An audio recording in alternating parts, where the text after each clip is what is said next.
Hello, my name is Vedant. I'm a legal intern with Lexus and Company. Before starting off the video, I would like to say that please like and share the videos and subscribe to the YouTube channel of Lexus and Company. There is a small disclaimer that the videos of the channel does not promote or advertise anything about the company, and the videos are only for educational purposes for the audiences and nothing else. So, today's topic of the video is a really interesting case which answers the questions that is a negative covenant is enforceable under the Indian Contract Act. The Bombay High Court answers this question in a recently decided case of Arnav Enterprises versus SOS Spa and Wellness Private Limited.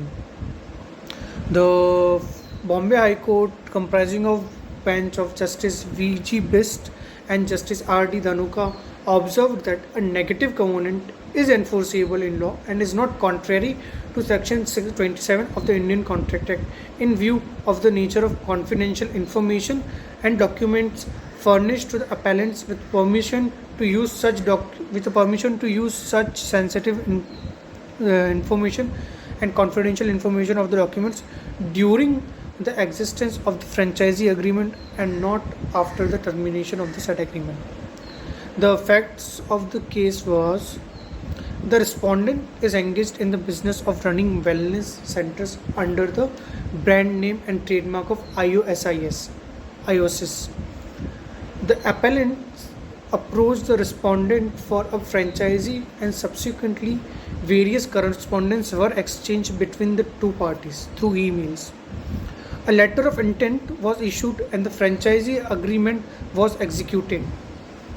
The appellant later issued a termination notice terminating the business of the franchise center, yet continued to operate the center and utilize the brand name, trademark of the respondent contrary to clause 6 of the franchisee agreement. Later, the appellant denied any of these allegations, due to which respondents filed a petition under Section 9 of the Arbitration Act, prayed for ad interim reliefs.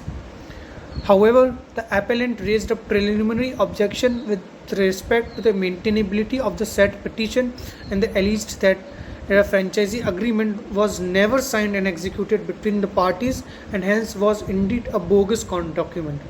However, the learned single judge granted ad interim relief to IOSIS, that is respondent, since prima facie it was difficult to believe the statement of the appellant that the said agreement was fabricated or a bogus document.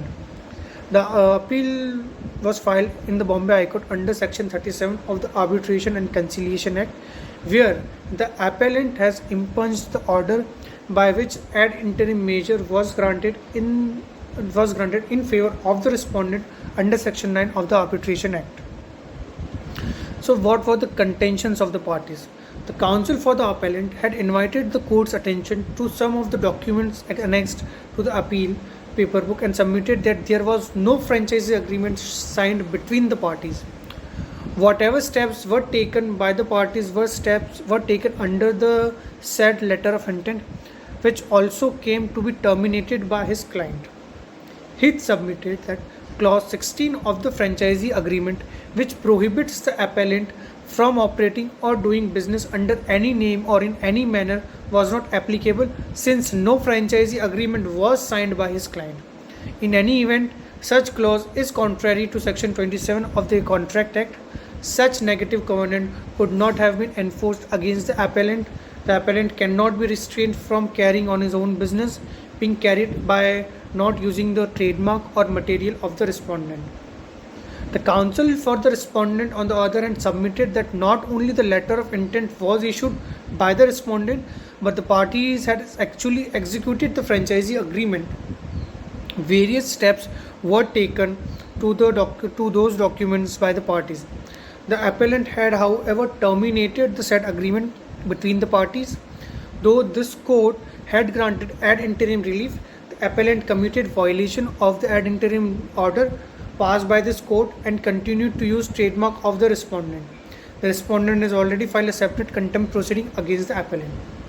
So, It was also submitted that such negative covenant is enforceable in law and is not contrary to Section 27 of the Contract Act in view of the nature of confidential information and documents furnished to the appellant with permission to use such sensitive and confidential information of the document during the exercise of the franchisee agreement and not after the termination of the said agreement. So, what was the court's observations and judgment? The Bombay High Court observed that on the basis of the material produced by the parties on the record, it is evident prima facie that the agreement of the appellant that the argument of the appellant that the franchisee agreement was not signed by the appellant and was a bogus document cannot be considered, since the appellant had acted upon the said agreement and started the business by using such confidential and sensitive information or documents. Thus, there is no substance in the submission of the appellant that the said franchisee agreement was a bogus document. The High Court also relied on the judgment of Gujarat Bottling Company Limited versus Coca-Cola Company, wherein it was held that in a contract which is intended for advancement or trade shall not be regarded as being in restraint of trade. The court has decided as a matter of law whether the contract has or has not restrained or act in restraint of trade, or whether, if so, is it reasonable. The bench noted, in the prima facie view, considering the facts that the respondent had the brand name in the name of AOASIS,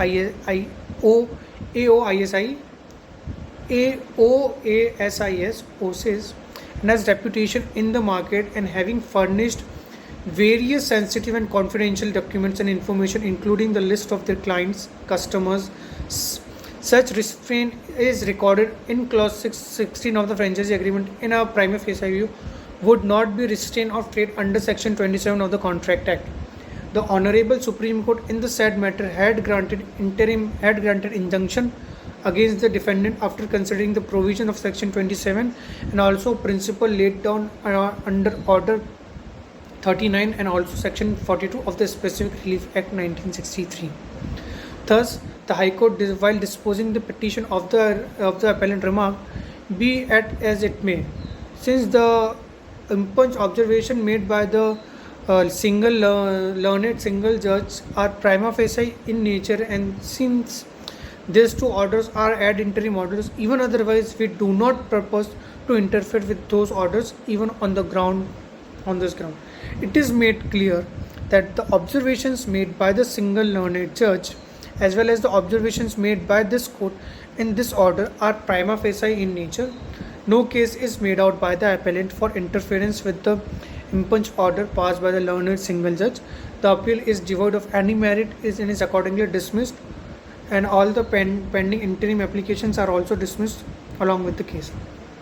So, this was all about the case, and as the High Court held that a negative covenant can be enforceable under section 27 of the Indian Contract Act. Thank you. Like and share the videos and subscribe to the YouTube channel of Lexis & Company.